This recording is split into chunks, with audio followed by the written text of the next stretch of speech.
So ends the holidays, and we are now into the final days of 2017. Hey guys, Funny Cash Shows, still alive, still here. It's great, isn't it? Like we're still here. We're still here. Now, granted, we launched on like Thanksgiving. That's an easy one to remember and whatnot. But most people tap out by then. Most people run out of material. Most people get bored. Not me. I still got stuff to talk about. So I'm right here, the man right here. Thanks for those who came out, paid a little visit. Before it goes to IWA Mid South recently, and I got many more that I'm gonna see. As a matter of fact, by the time this episode drops, I imagine there'll be people that'll be seeing me at Atlanta Wrestling Entertainment and a few others that are following behind that. But that's what the bumper's for the tour, like for the dates and everything like that. So I'll play that after I get finished saying this. But I just want to say thank you guys for a lovely 2017. Like, this has been more than I could have ever asked for. And by the time that the new episode drops, if I'm looking at the calendar correctly, which I'm going to cheat sheet right now, we'll be into a new year and new things to talk about and hopefully new avenues for the show. I found out on Christmas that we are on Spotify now. So for those of you who are a part of the Cool Kids Club on Spotify, you can feel free to get the show there too. I'm very, very, very excited about that. Like, Spotify is a great platform. So, you got your iTunes, you got your YouTube, you got Spotify, you got Podbean, you've got Stitcher. You can't lose. There's so many different ways of being able to listen to this, and I'm thankful. I'm grateful. I just appreciate that people want to listen and hear it, and they can recognize the quality of the content, which is what I want. Today's episode, every time we get around the holidays, I get to thinking about my grandpa, man. So there's definitely a story that I want to tell, and of course I want to give more backstory on the love I got for my grandpa, especially for the fact that I got Nova Pro coming up, and he was one of the big reasons why I wanted to get up there, because I never wrestled in Virginia, and I felt like since he never got to see me wrestle, his spirit needed to at least feel me wrestle where he's rested. So we're going to go ahead, we're going to plug some stuff, and once we plug some stuff, that means we're plugged in, which means we got power, which means we got the power to give you some of that Funny Cash Shows. Shug D, see you in a second. It's the final days of 2017, but that doesn't mean you can't catch Shug D before we bounce off into 2018, and it actually starts today.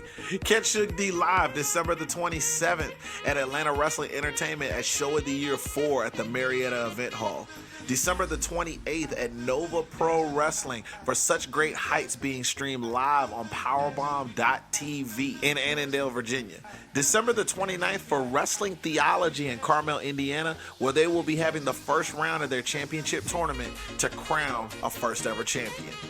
And don't forget, we got a whole nother year after that. The first date of 2018 is going to be January the 1st, New Year's Day, at WWA 4 Atlanta for their New Year's Bash. Come see the home of AR Fox's training school and some of the best and brightest that the South has got to offer. January the 4th at IWA Mid-South for Out with the Old, In with the New in Memphis, Indiana. January the 5th at Rockstar Pro Wrestling in Dayton, Ohio. Watch me team with Pompano Joe as I go against the Night Riders and try to give him a little bit of flavor that he's definitely going to be able to savor to get past these dudes. January the 6th for my first championship defense of the New South Pro Wrestling Championship. January the 12th at Freelance Wrestling for my first defense of the Freelance Championship. And then the X16 tournament in North Carolina on January the 13th and January the 14th for PWX Wrestling.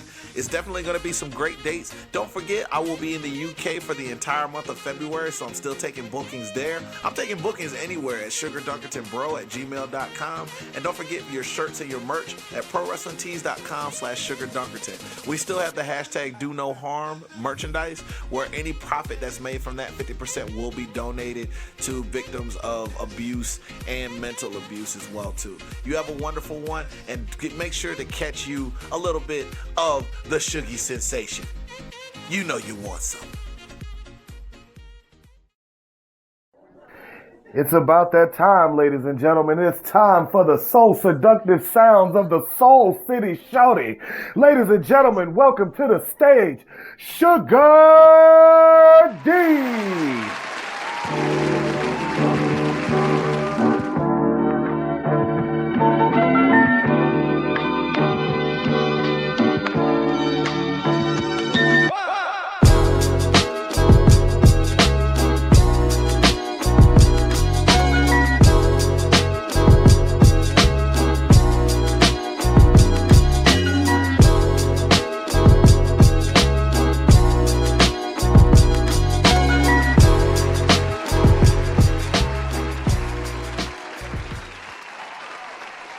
My God, how is Keith the Beatham doing it? How does he do it every time just like that with the silkiness, just the smoothness that old girl was talking about at Bad Boys? You don't remember that when she was like, you know, Mike Lowry, she's like, I'm sure she's enjoying the smoothness right now. That's Keith the Beatham all the time. You can't bottle that.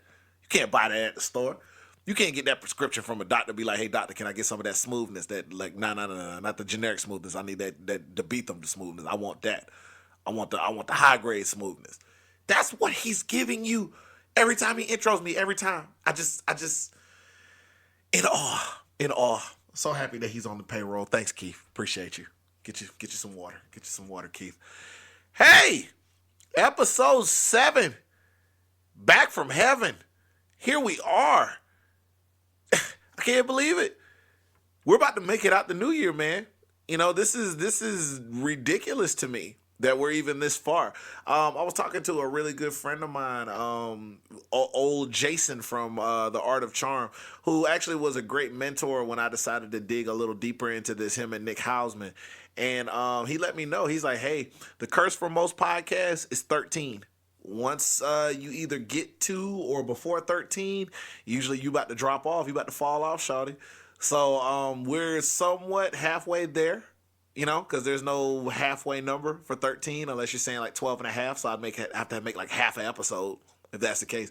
But, you know, I'm not going to cheat you. If I give you an episode, I'm going to give you the whole thing. That's what it is. So I'm just excited that we could even be here. Super excited about the fact we got added to Spotify, as I mentioned earlier and whatnot. And, you know, we in the building. We got through 2 major holidays together that you've been listening. You know, this is damn near a relationship. You know, I ain't got to meet your parents yet. You know, we just you know, having a good time right now. I don't want to commit that hard. You know, the most I want you to do is just, you know, commit via subscription or, you know, follow or leave a review on iTunes or whatever it is that your chosen usage of podcasts is. That's all I ask. You know, we ain't got to get awkward yet. Now, once we get past this 13 episode phase, you know, we might have to talk, you know, moving in together or something to that effect. Like, we'll get there. But for right now, let's just enjoy what we've got going together. This little auditory level of casualness that we have, that we've built at this time. Now, I had a lot of different subjects that were swirling around in my head about what I wanted to talk about today. It's going to be the last show before I officially kick into my first episode of 2018. Like, there's no taking that back. So I just wanted to make sure I left it on something that was worthy to me, that felt good to me. And I think I've made a sound decision. I've locked it down. You know, I went through the notebook. I actually carry like a little notebook that I have a number of just short synopsis of things that I could discuss if I choose. And sometimes they're off the cuff. Like, sometimes you can't help what comes up. Like the episode with Jimmy Jacobs and the episode about the best worst boyfriend. Those just kind of happen just based off of the subject matter that came up. And I love that I have that level of spontaneity with this show where I'm not on some kind of set format. I don't have to deal with, it's whatever the guest wants to talk about or what have you. I'm just speaking it. And if it feels right to be able to talk about it, then I'm going to talk about it at that particular moment. So for me, I chose something that definitely makes me feel good around this time. And that's talking about my grandpa, William Junius Dixon. The only person I know in my family who came up with a name and it stuck. The mayor of Urbanus, Virginia. I miss him a lot. And he truly was, even if I didn't get a chance to tell him, especially because I was so young, it's weird articulating your feelings or being able to put them in ways. He always knew that I loved him. We always spent good time together whenever we had the opportunity to it. And I feel like Grandpa had like this super adventurous spirit, even at his age. Like, he was just a character, man. And I love that about him. And he just had this light that brought everybody together. Absolutely love my family. Like, most of my family, immediate family, is born in Virginia. And just due to military life and running around and whatnot, I find it funny because I'm the black sheep. I was the one that was born in Georgia, so I'm the outside guy looking in, whereas everybody else has that like Virginia blood in their veins, So, and I dig it. Like, I like it. It really is. It really gives me that something little special, I believe. And I always have been kind of a little bit different, and not something that they are to hold against me or hold over my head or anything. It's just, that's who I am. I'm just a little bit different, and I like that. And I felt that way about Grandpa too. He was just that little bit of different, and he always made coming up to Virginia worth it, because there were just little life lessons and just things about his character that he just bestowed on you. And he was doing it all the time without even knowing it. He wasn't like a book smart kind of guy, but he was definitely common sense kind of dude, a good feeling kind of dude, a did right by people kind of guy. And I just wish he was still around. I wish there was so much that he could see about what I'm doing and how I get down. And biggest fan of professional wrestling. Like, I love that about him. Like, we used to be able to sit down and we used to watch hours of wrestling tapes, and he actually gifted me his wrestling tapes. He had a neighbor that used to record them, and like, man, like, he would have them old 6-hour BASF tapes. For those of us who remember going to the movie store before there was a Netflix, you rent out 3, you get you one of those recordable tapes with the 6 hours on that joint. You record every last one of them. You got that little bit of sliver. So like right when the credits start to roll, bam, chop it, put on the next one, and get it going again. Oh, that was the plug for those of us back in the day. That's 3 movies on one tape. Beautiful times. Don't mess around and you get you like a short little film or something like that. You might be able to squeeze in a little something else if you tried to go ahead and do it. Like, I know I probably should get rid of them, but I can't bear to part, because those VHS tapes were my childhood, man. Those are my memories. Those are my jokes, my material. Like, anytime I had to go back and look at something, and I feel like we miss out on that nowadays because everything is so DVR'd and everything is just on demand. It was just something about them days where you just picked your 3 movies, put them on the tape. Sometimes you had different themes to the tape. Sometimes you just didn't know what you had on the tapes. Those were just good times. God, this is supposed to be about Grandpa. I'm rambling about VHS tapes. All right, man. Let me get back on track.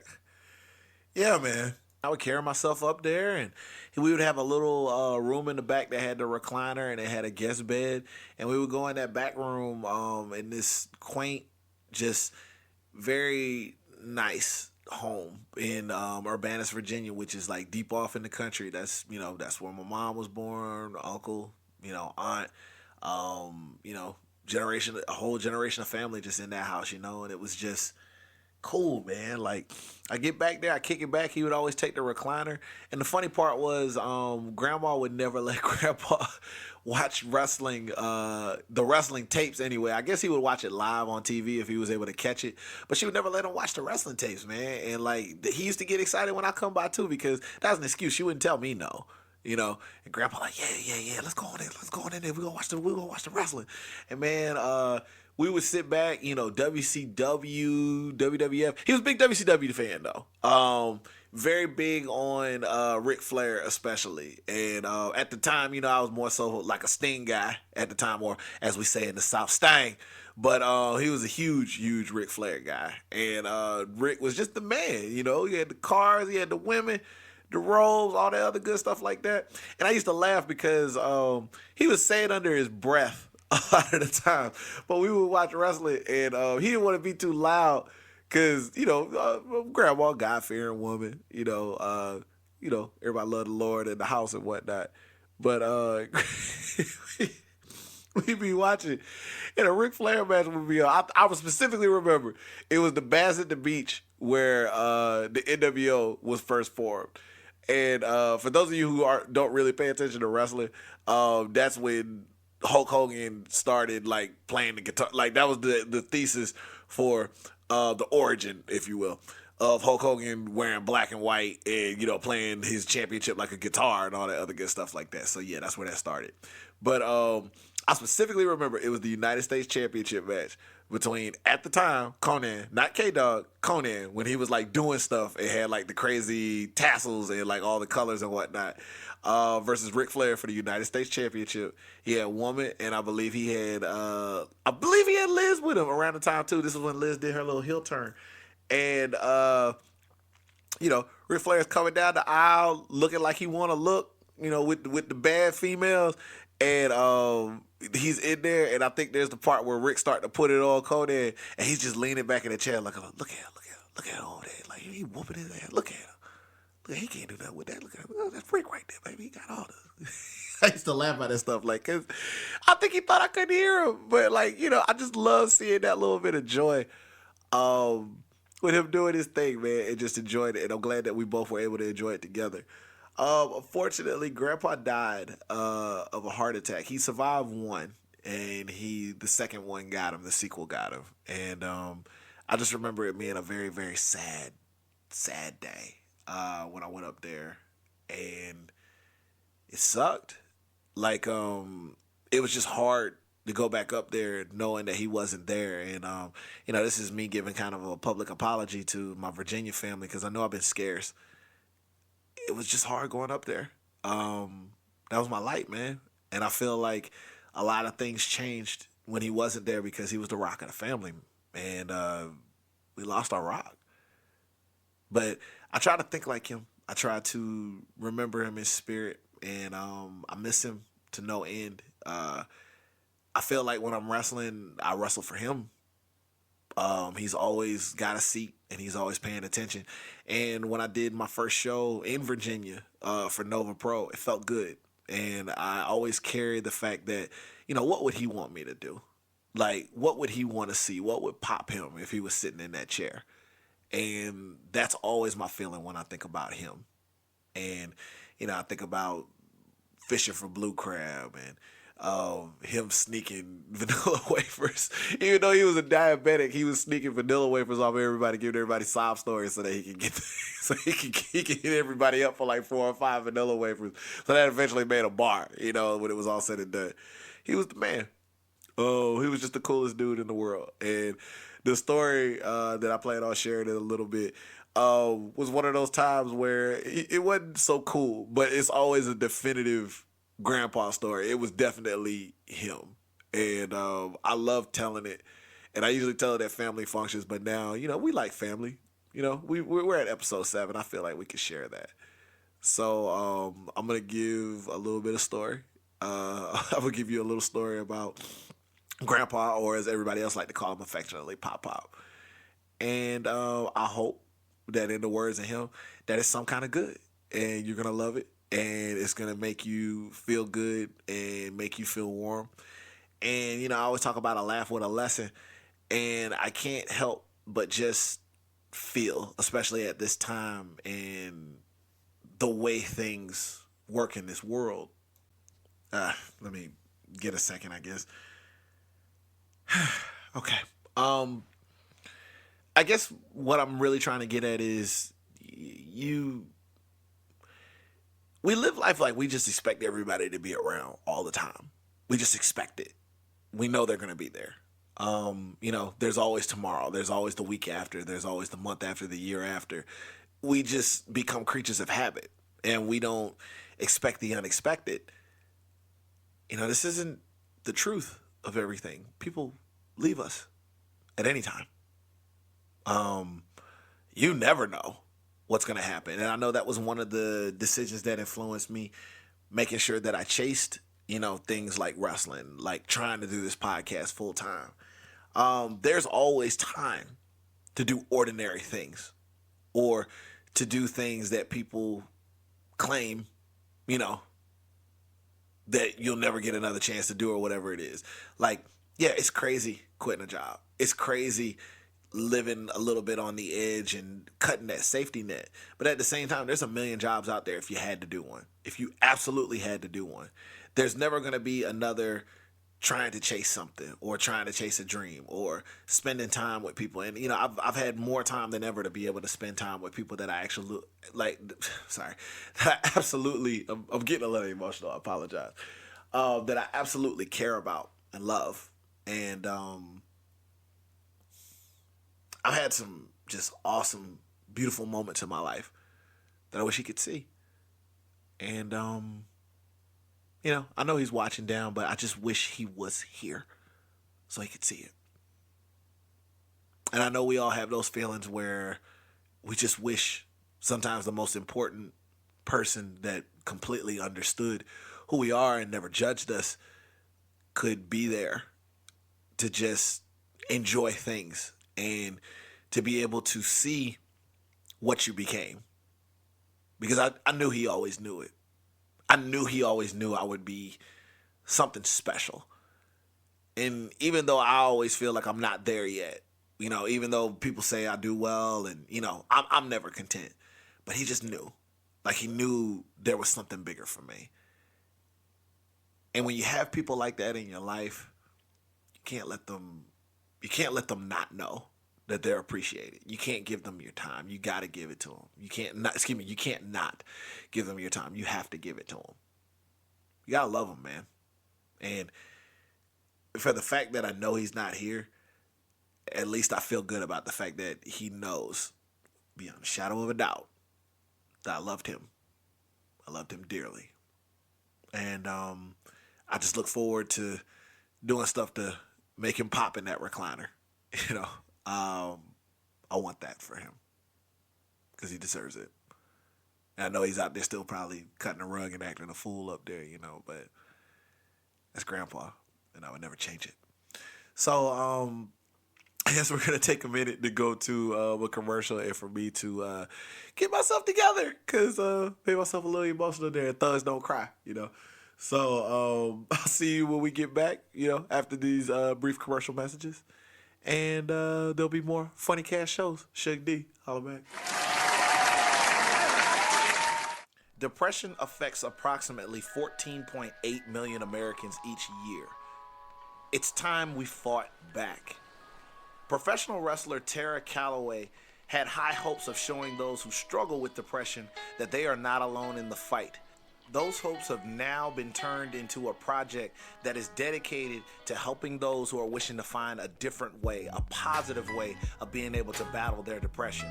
Dropkick Depression offers an online help center and resources for those who wish to reach out and get help handling their depression, as well as also offering fundraising and awareness campaigns to bring light to the fact that depression is not just a mood. And suicide is a very large and growing problem in our world that we are trying to help prevent by showing value in those who have to deal with this. Dropkick Depression also has the resources for you to be able to organize and put on events, be it professional wrestling shows, 5K runs, or other creative activities to help bring awareness to this cause and bring light to the growing troubles of depression in our society. You can find them at dropkickdepression.com, and you're also able to reach them on Twitter at Operation DD. That is Operation DD. Please help us kick out at 2 on the fight against depression. And remember, you are not alone in this fight. Reach out, let's make that hot tag, and let's fight depression together.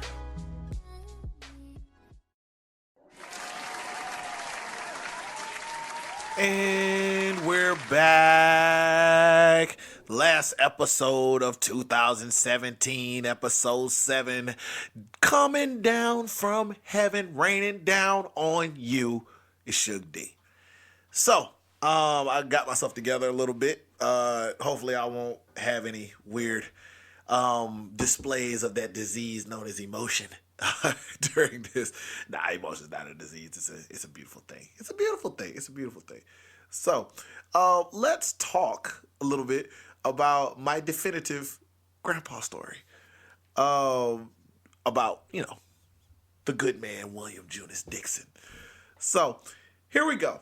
Not only is it the definitive grandpa story, but it also happened around the holidays as well, too. So, I feel like the symmetry is perfect. This goes all the way back to when I was probably around, I want to say it was around 11 or 12 years old. At the time, that was when I was really tight with my cousins, Cavell and April. So this was really cool. We always had we were like the trio every time it went down. April was a little older, Cavell was a little younger. I was right there in the middle. It was just the best of times. It was always so fun. Anytime we got together, it was always just fun, man. Good times. April was always the one who pretty much was like, nah, I don't know if we should be doing that. It wasn't enough. She was older, but it wasn't enough for her to be like, we probably shouldn't do it. But she was always the one that at least she was risk assessment.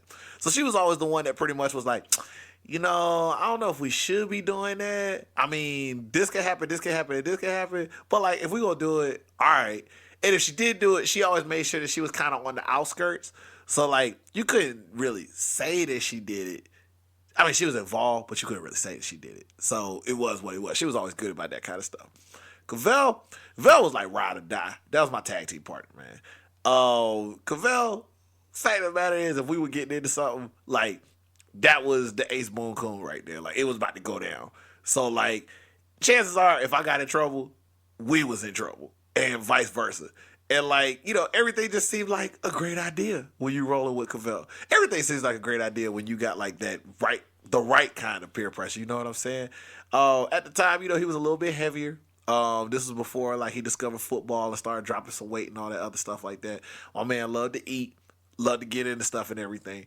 I was a little huskier around that time too. Not as big as Cavell, but still big around that time as well too. But man, the stuff we used to get into and the adventures, and we had all that open field out there at the house over there in Urbana. So we were running around, catching fireflies and acting a fool and playing entire swings and headed over to people's house and all that other stuff like that. It was just good. It was awesome to have that kind of freedom, because it was a freedom I wasn't used to in Georgia. It was cool stuff. So I want to say this was 2 days before Christmas. I think we were going to drive back Christmas Eve and be in Georgia to celebrate Christmas there, but we were just riding up early, so that we could say that we got, got to show some love to the Virginia side of the family and whatnot. So the ladies, they wanted to go shopping. Every time that was the case, they always wanted to go up to Newport News. When I say the ladies, grandma, my mom, Aunt Kitty, Aunt Gloria, they were usually the ones, they were usually that pack going over there. And apparently Newport News had the bomb shopping. I didn't know, because I was at that age where I wasn't trying to roll around and go to a bunch of clothing stores. You know how that hustle was. You go to the clothing stores, they're like, oh, this will look real cute on you. Hold on. Go ahead and try this on. So you spend 5 minutes trying on some clothes that you didn't want to try on. Then you got to come out. You got the little huff walk when you come out, and they're like, okay, now turn around, now spin around. No, I wasn't about that life. I'm sorry. I hadn't reached male model status till about maybe my early to, no, we're not even gonna say early. We're gonna say kind of my late 20s. So that would no appeal to me whatsoever. Of course, we had to look at the list of people that we could get left with at that time. So here were the options. Uncle Larry, notorious for getting faded all the time. So, plus he wasn't available. Uncle Leroy, he was off doing other things at the time as well too with his own kids. So it was what it was. So that left us with the most fun and our favorite option, Grandpa.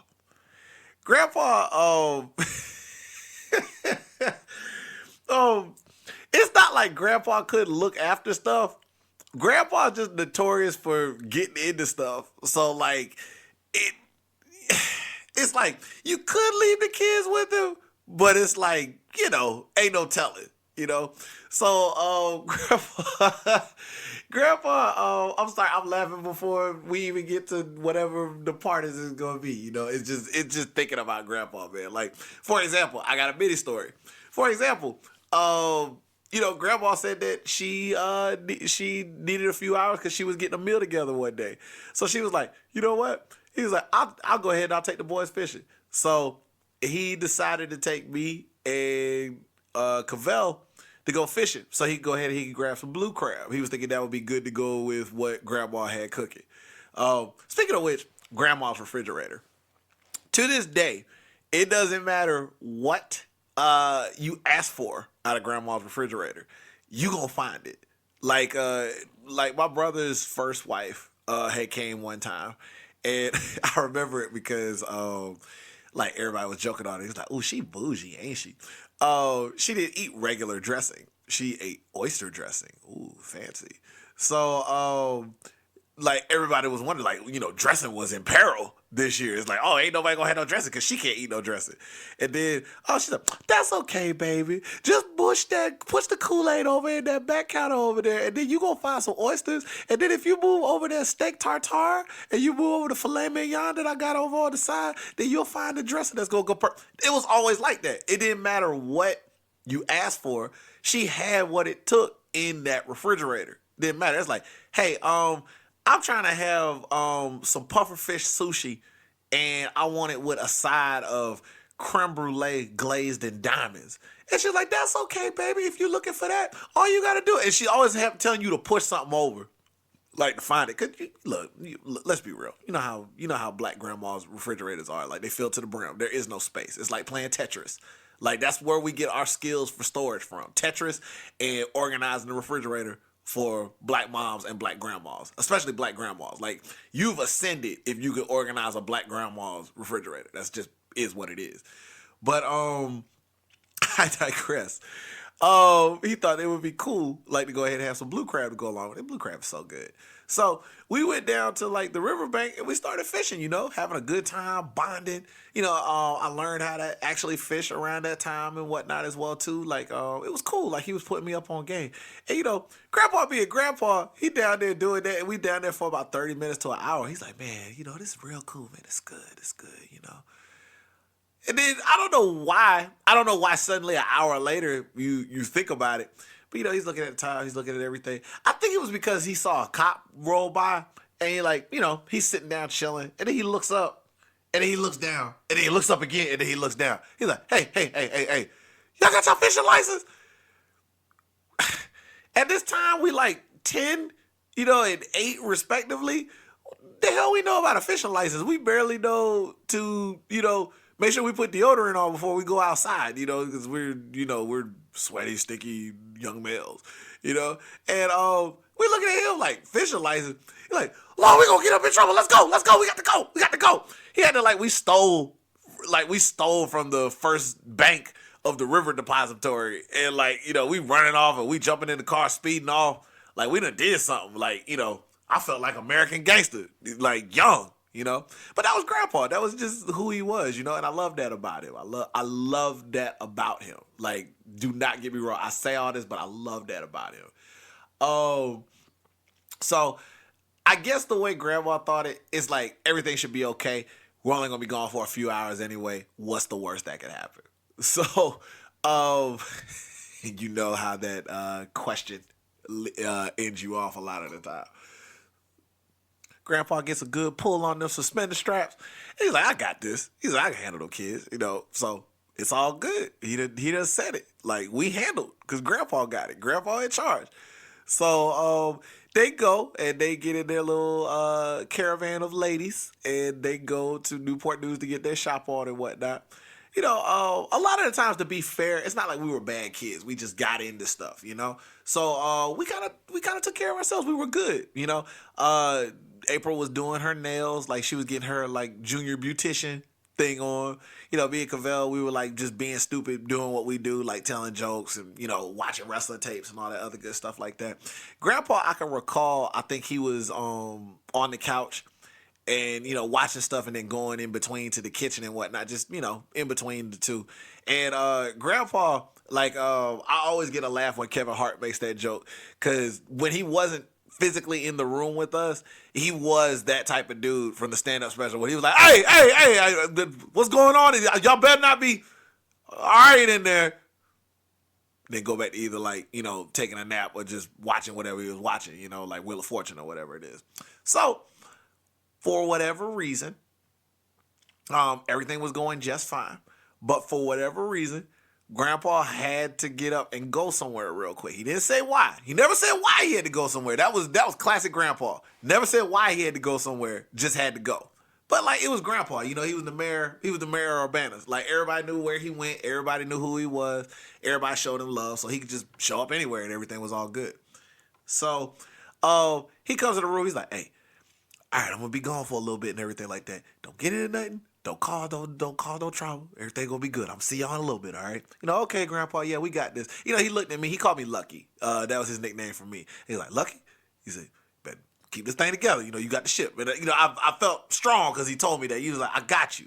I got you, Grandpa. I got you. So he leaves. Now, allow me to tell you a little bit about the bathroom. The bathroom, for those of you who have older school grandparents, as you know, they don't have high water pressure. So you can't just be stuffing whatever in the bathroom and then, pulling the handle and then it's just going to shoot that thing down. It just don't work like that. Like, it takes a little bit. You gotta get it rolling, So if it's not taking normal things, just imagine when you start talking about human excrement or, start taking a dump. You got to take that dump in sections because you can't just let the whole thing go down there. Listen, I never expected this show to degenerate into toilet humor, but I have to get through this to get to the end portion, okay? So before he left, and before the ladies left, we all had a big meal. As I told you, Cavell was a very big eater, and Grandma made spaghetti. And when she made spaghetti, she had like the thick noodles. The sauce was like extra on it. Thick chunks of meat, garlic bread, all the cheese that you could ask for. So I just want you to imagine all of that stuck inside our young Cavell. Few hours have passed. Cavell's like, man, I got to get it on. So Cavell's like, oh man, I'll be back. And I was like, oh God, I used to know when he'd be like, I'll be back. That means like I ain't going to the bathroom for like at least an hour and a half because you had to get that time to settle after he went in there. So, me and April, we're messing around, like laughing, and like I'm making fun of her about the, I wasn't making fun of her, but I think I was making jokes about her like being like junior beauty school over there. Cavell going to the bathroom. Cavell putting it down in the bathroom. Like, I feel like Cavell should have clocked in before he went in the bathroom. You know what I'm saying? But he definitely put that work in. Because when he came out, my man act like he came out of confessional. Like, he came out, he like, like, hold on, let me put the proper Cavell voice because he was a little bigger around that time. Oh man, I feel good. Yeah, I'm good. So he comes out. He has a seat. My man, like 20 pounds lighter by the time he gets out and whatnot. We back to laughing and joking and all that other good stuff like that. So it probably had to be about 30 or 40 minutes after he comes out. I go in and I go to pee, The first sign that I should have known something was wrong. I look down at the toilet and like, you know how it is. You look at the toilet and the water is at a certain level. Like, you know where the level is supposed to be. It was a little lower than that. So I'm like, okay. Everything should be all right, though. Like, it's not that bad. It's like, maybe it's just, where the level's at or whatever it is. I mean, he ain't tearing up that bad. He got enough sense to know, he can't just put the full load in there or whatever. But, okay, we're going to, give it a shot. So, I pee, because I'm a grown dude. Like a semi-grown dude at the time. Gotta get my pee on. So I'm going ahead. I'm peeing. Tinkle, tinkle, tinkle. Sprinkle, sprinkle, sprinkle. give props to my aim because, I never got any on the sides or whatever it is. I always made sure everything was good to go. I grew up with a single mom, so, I was used to having that toilet seat up. My aim was impeccable because I ain't had time to be cleaning that stuff up because I had to clean my own bathroom up too. So everything was good to go. I go to press the handle. The water's supposed to be going down, but that thing rising up and rising up. That water is on some Maya Angelou right now. And still, I rise. I'm in shock. I'm like, okay, maybe it'll just get to like that part where it's like at the porcelain, at the porcelain part of the brim. It'll chill out for a minute and then it'll start to subside, which will give me long enough to go ahead and get this situation under control. Nope. That thing was on some Titanic levels of water rising up in there. I'm talking Marvin Gaye. The waves keep rising and rising. The water starts to overflow. I run out the bathroom. I run into the guest room. I'm looking at them. They looking at me. I'm like, yo, it's going down in the bathroom right now. Cavell, what did you do? Cavell like, but I had to. He knew he was the reason this was happening right now. And I wanted to be so mad at him. I wanted to smack him so hard, like in his little cheeks. But I just could not do it because there was a situation going on and I had to be the one to solve it. I was upset. And there was nothing more that I wanted. There was nothing more, that I didn't want than for Grandpa to come home and see that we had toilet water all over the freaking bathroom. So it was bad too, man, because, they had like the carpets down in the bathroom and stuff. And then it was flowing to the point where it was starting to get to the carpet out there in the actual hallway, man. They had like that felt, like, I'm not gonna say it was shag carpet, but they had like that felt carpet, you know what I'm saying? Almost like it felt like, like really nice dog fur. So that stuff get into it, man. So I'm like, oh my God, what we gonna do? And, Cavell, like, wondering what's going on. April like, look, I ain't had nothing to do with all this. I don't know why you, like, I'm the only one who hadn't used the bathroom in all of this. I don't know why you asking me to go up in it. I said, because if I get beat, he get beat. That means you gonna get beat. Okay? All of us gonna catch it. So, using that logic, she finally decided to get up or whatnot.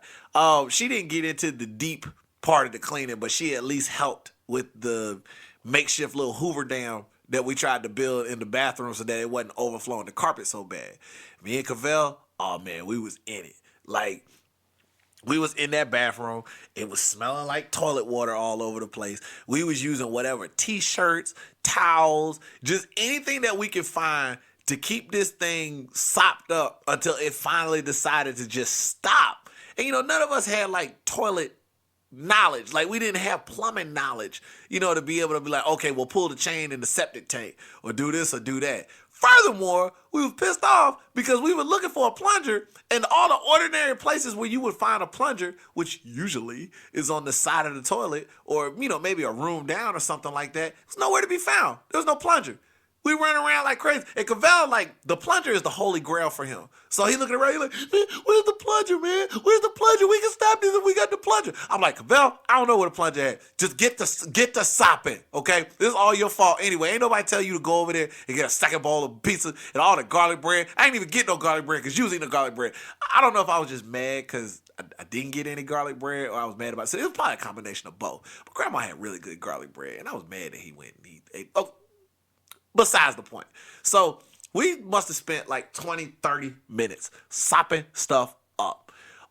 We finally got it to a point where it was somewhat dry. We dried off the toilet. We dried off everything that we could. We sprayed as much air freshener as we could in there to try to cover up the fact that joint smelled like toilet water. And it was still at that low level when it was all said and done. So, but we didn't have time to worry about all that. We were just trying to get it together before Grandpa got back. And we didn't know when he was getting back. Like, he set us at a time. He didn't give us a time limit because that was Grandpa. He just, was in and out. So, we go ahead, we get it all sopped up. The laundry basket had to be like chock full to the brim. And we were just hoping nobody would notice when it's all said and done. It's like, okay, nobody's using the bathroom. Everything's all good. We need to just be happy that we avoided that didn't happen while anybody was in the house. Everybody just need to chill out. All right. So it couldn't have been more than 15 to 20 minutes later. Grandpa pulls back up to the house. April's all like, he's here. And I'm like, all right, everybody be cool. This never happened. Everything is all good. Cavell all shaking and everything. I can't believe all we did was the plunger. Shut up about the plunger, Cavell. Ain't no plunger, Cavell. This is like one of them robbery movies where one of the dudes feeling bad about the robbery because somebody had to die, and then there's the other dude who trying to be all hard about it. He's like, look, it was necessary sacrifice. Sometimes people got to go. It is what it is. But if we had the plunger, everything would have been gonna go. Oh my God, what if he finds the towel? Shut up, Cavell. And I put him in the headlock, but then I had to remember that the grandpa was about to come through the door. So that was gonna lead to some questions being asked. So I was like, all right, look, it's okay. Just calm down. He gonna be here. Everything gonna be all right. So we in the room chilling. Everything all good. Yada, we throw on some TV. Grandpa walks through the door, man. And, he comes through. First of all, he's pleasantly surprised because he's just looking. We're chilling. We're not, arguing, and there's not stuff thrown all over the place and all this other stuff. Just normal stuff that we were used to doing. And he's all like, He's like, all right. He's like, what's going on, everybody? What's going on? All right. Drops his hat off, takes his jacket off. Everything's all good and whatnot. He goes to use the bathroom. The three of us are looking at each other like, oh, shit. When we see that go down. So we just hoping that everything's going to be all right when he gets up in there. And we looking around. The first thing he says before he starts to pee is, why is this water looking so low in here? And I'm like, oh my God. Like if you watch anime, the little exclamation point came over my head. And I'm like, oh my God. The little sweat bead came down. And I'm like, please, God, be kind. Don't let this happen to us. He flushes that toilet.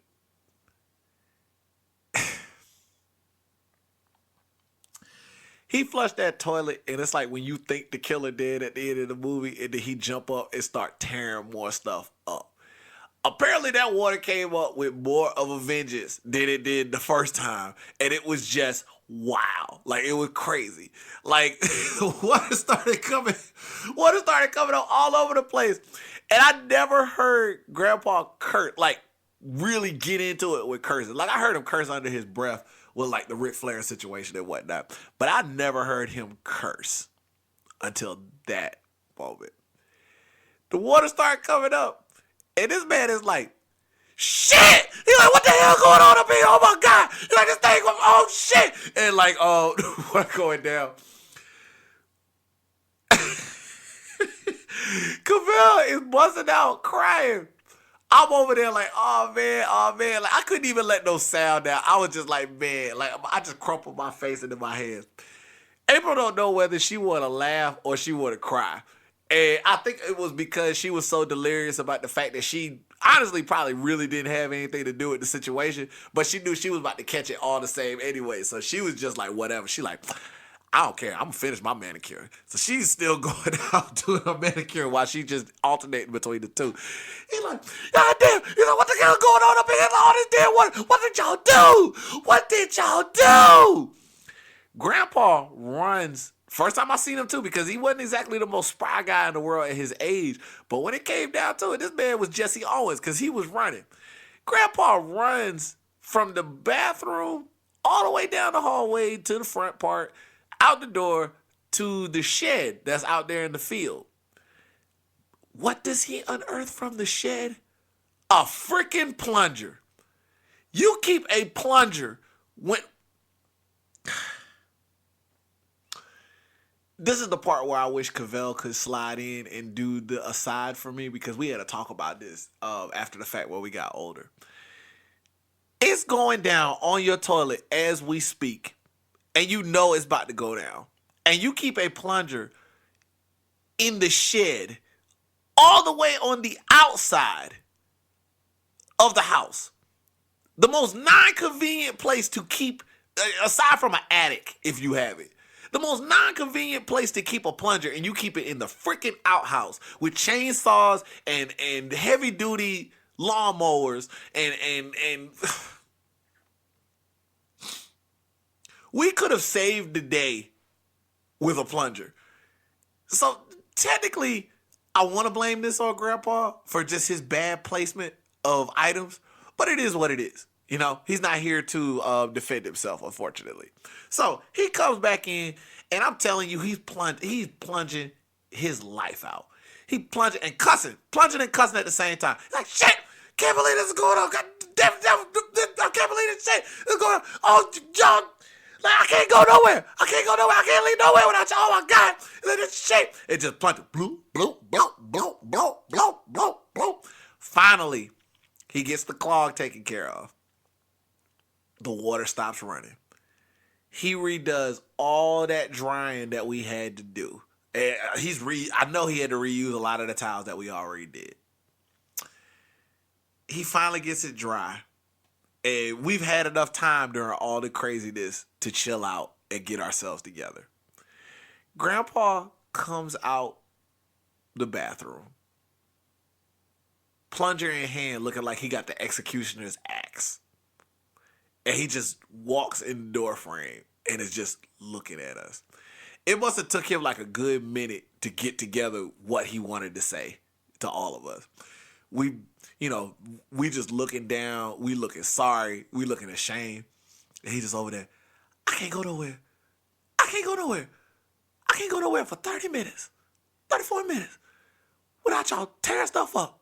He said, y'all tearing stuff up. He said, I'm yelling at y'all, man. I'm yelling at y'all. Y'all saying I'm yelling at y'all. Shirley gonna yell at me. Shirley was grandma's name, by the way. Like, you know, but like, he said, he's yelling at y'all. Shirley gonna yell at me. He said, look at this shit. I had to go ahead and do all this stuff.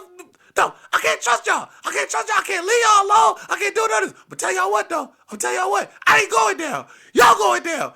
As soon as they get back, I'm telling everybody. About what's going on. You understand me? So it was his idea to split everybody up. Cause I got to split y'all up because I can't keep y'all together. I can't watch y'all. So April being April, she grounds in on the guest bed. Like she ain't going nowhere. Cause she knows where Grandpa about to try to send us. Grandpa get me and Cavell, and he make us go in the room with him. The room with him with the quilt. The quilt? The quilt. Why am I not saying it with such flowery remembrance? Because the quilt was no joke. The quilt was the first ever bench press ever in the history of weightlifting. This quilt was a sauna, a bench press, a prison, and a reflection on all the things that you did bad in your life at any given time, okay? Like, we avoided like the plague having to sleep in Grandpa and Grandma's room because once the quilt was on you, that was how you slept the rest of the night. Weren't no switching positions, weren't no moving around. Grandpa could move the quilt because like he was most worthy. It was like Thor's hammer. But everybody else, nah, you was stuck. That was how you slept. Better pick a position you like, because that's what you in for the rest of the night until the quilt decides to come off of you in the morning. We're like, no, we don't need to split us up. We good. He's like, no, I want here. He said, next thing gonna happen. He said, next thing gonna be happening. Some ass is gonna be getting beat. Now, come on, let's go. Me and Cavell do that dead man walk into the bedroom. We switch into our pajamas. We lay down. I'm looking at him. He looking at me. He said, y'all can't do nothing else. Y'all can't do right. He said, just go to sleep. Grandpa picked up that quilt and he dropped it down.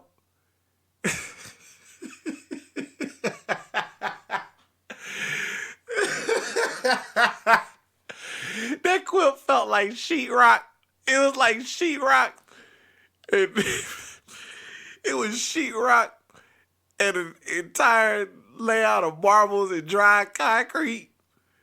And he just laid that thing down and we was stuck. The only thing that we can move, and this is how he laid it down. He could have at least laid the quilt down so that it stopped at like mid-stomach. So at least we had our arms, and our shoulders to be able to move around.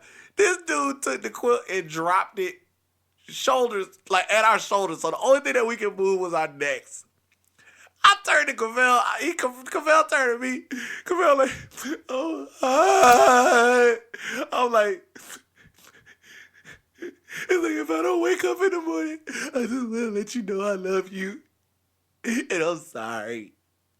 I'm sorry about what I said about the garlic bread. I'm sorry. I went on the toilet and I just let it all go. I should have waited. I should have did half and half. And then we died, man.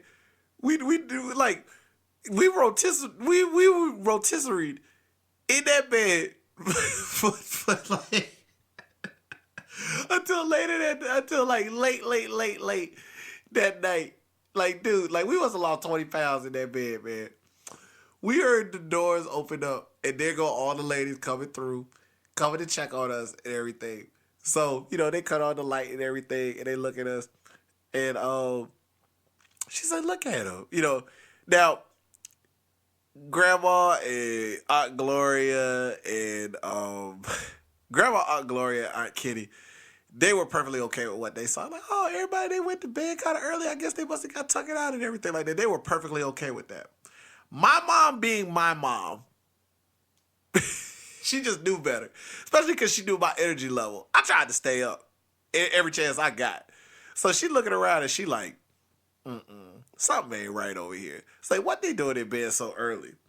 And Grandpa, for all the yelling and fussing that he did, I gotta give it up to Grandpa. Grandpa didn't dime us out. He did not snitch us out whatsoever. He looked around like, I don't know, man. I guess they just got tired. You know what I'm saying? Now, I thought about it. It's not like it didn't benefit him to do so as well, too, because if he snitched, he knew Grandma was going to yell at him. But he still didn't dime us out, even after he did all that cussing. So, Mom turns on the light, and she looking at us, and she's like, hey, y'all wake up. You're like, hey, what's going on? My voice is all dead. I gotta hit the Terrence Howard on. What's going on with you, Iron Man? What's going on? We just chilling up under the quilt, man. We lost all this weight, man. And Grandpa finally relinquishes the quilt off of our bodies. And we just happy to be free. Like we roll off of the bed. We go back in with April. We hug her like, oh my God, we thought we were gonna see you again. April like, y'all sweaty. Like, get up off me. So everybody wondering why we look so shook. And Grandpa sitting in the back of the cut, like while everybody kind of like looking at why we looking shook. And he got them eyes like, y'all better not say shit or I'll kill every last one. And everybody asking questions like, what's going on? Now granted, everybody else is asking with concern. Grandma, asking with concern. Aunt Kitty asking with concern. Aunt Gloria asking with concern. Well, Grandma asked with enough concern until finally she just went to her go-to. She's like, what's going on, everybody? I know what's wrong. Everybody just need to eat. Everybody need to have something. Like, come on, I'm gonna go in there and I'm gonna make something. Mom. 22 years in the military. She just would not let that thing go. She looking around. She like, something has gone on in here and somebody gonna tell me what's happening. And we just looked at each other. And then we looked at her and we didn't say anything. And we just kind of kept it going. And we just kind of kept our heads down. Like, no, everything's okay. Everything's all right. And Grandpa got that nod going on in the background. He got that Ike Turner in the background with, like, okay, for those of you who've never seen What's Love Got to Do with It, we talk about that part where Tina did that interview and Ike had them sunglasses on. And he was just kind of looking back like, you better say what I told you to say. And he hit that nod like, I'm good. Like he was just happy about like the fact that she said everything that was necessary to say. So so Mom dirty for this one, man. I love her to death, but she dirty for this one. She went and she did a look where she probed around all three of us, and she was like, okay, don't nobody have to tell me nothing. But I just know if something needs to be said, somebody need to say something. And then she looked dead at me because everybody ain't going back home to Georgia. Everybody ain't going home, but somebody is. And it's going to be a real weird Christmas for him if he don't tell me what's going on. And then she walked away. I looked at April and I looked at Cavell. I said, look, they ain't pressing y'all like y'all parents ain't pressing y'all like they pressing me. Like, I got to do it. Like, I'm sorry, I'm about to snitch. I had to Frank Lucas it. I'm sorry. Like, because I know how she was going to be. I know my mom. And they was going to be like 10, 11 hours away, okay? They ain't had to worry about that kind of pressure. I had the kind of pressure of a dude with 30 kilos in the basement, okay? I had to do what I had to do. So, I came back in a little bit after that while everybody was starting to eat. And she's like, look. She's like, I bought all these games over here in Newport News. She said, now it's going to be a very PlayStation-less Christmas for you. If you don't start letting me know what's going on, something done happened. Man, I spilled, bro. I spilled. Fortunately, she had a huge laugh about it. And like everybody had a huge laugh about it. And it's still one of those stories to this day that we could tell, and we always have a good laugh about it. And and I still remember when Grandpa like got me alone. He's like, "I wasn't going to tell nobody." He's like, "Why you had to go tell her? I wasn't going to tell nobody." And I was like, but mom said that she was going to be, mom was going to be mean to me, and she was going to make it crazy for me. He said, well, he was like, I guess, but like still, I wasn't going to tell nobody. But that's a definitive Grandpa story, man. Like, I love that about it because it was crazy. It was all over the place. But when it came down to it, you know, he still showed love for his grandkids. He wanted to make sure that we were still good, that weren't nobody catching no unnecessary beatings or whatever. And that was just how he was, man. Like, even at an older age, he was just so mischievous. Like, even when we were being mischievous, he was still mischievous and funny in his own ways. And, you know, this being Funny Cast shows, I had to share that with y'all. Ordinarily, that's just a story I tell to the family. But, like, I wanted that out there for the world so people knew what kind of man my grandpa was. A man that kept plungers in the shed and threatened little kids not to say nothing or else he was going to tell their parents, even though he wasn't going to tell them anyway. But he still made sure that he went hard for us and cleaned up that mess. And he still loved us all the same. He gave us a big hug like that never happened. And it kind of saddens me because I didn't, you know, we never got a chance to laugh about that story because he would pass on shortly after that. I know when I went to his funeral, and that was around the time when I was just starting to get right as far as it goes for when I was just kind of starting to figure myself out wrestling wise. I know I left him a ticket to one of the shows that I was managing at, and I put it in his suit jacket pocket before they buried him. And I'd like to think he's been going to every show with me ever since. I've had a laugh with everybody about that story except him since he died, and I hate that. That's like one of my biggest regrets. But I'm hoping that everybody will be able to have a laugh with me and what I just shared with y'all and the love and the good times that were around when he was around. And that's the kind of stuff that makes me feel good when I think of this time of year and the just fun stuff that we used to get into. Hope everybody got what they wanted this year. And more importantly, I hope everybody got what they needed this year. What truly was needed so that you're able to grow and grow stronger as a person. Grandpa, I love you to no end. And I thank you because you gave me an example of somebody that I always wanted to be, and you made our family better. Our family was just better because of you and the fact that you were in it. And I can't say enough for just how much I love you and I miss you. And you were always the gift that kept on giving. And I'll always remember that, and I hope that I will be that one day to somebody, not just my kids, but their kids. God, I love you. Funny Cast shows. Holla back. This is Sugar D here, just letting you know that I do appreciate you for allowing me to slide in your MP3s right quick this week. If you wish to support the show and by proxy me, feel free to visit www.prowrestlingtees.com/Sugardunkerton. I got the threads that turn some heads. Please order a shirt, look good in the process. Treat yourself 2017. Also, you can feel free to make a donation to the show by using the crowdsource link that's available on this landing page at funnycashshows.podbean.com, or you can hit me direct at paypal.me/SugD. paypal.me/SugD, please. We appreciate the money that jingles, but we'll gladly take the money that folds. Sugardunkertonbro at gmail.com for any kind of bookings, whether it be hosting, professional wrestling, which is my main gig, as well as any other fun stuff that you want to send me. I'm all for it. Also, if you are looking for advertisement or to be a sponsor on the show, please email me, Sugardunkertonbro at gmail.com. Not only are my drops plenty nice, but I also have got a lovely price if you're trying to make sure that you get some ears on whatever your brand or product is. Have a good one. I'll see you next week. Take care.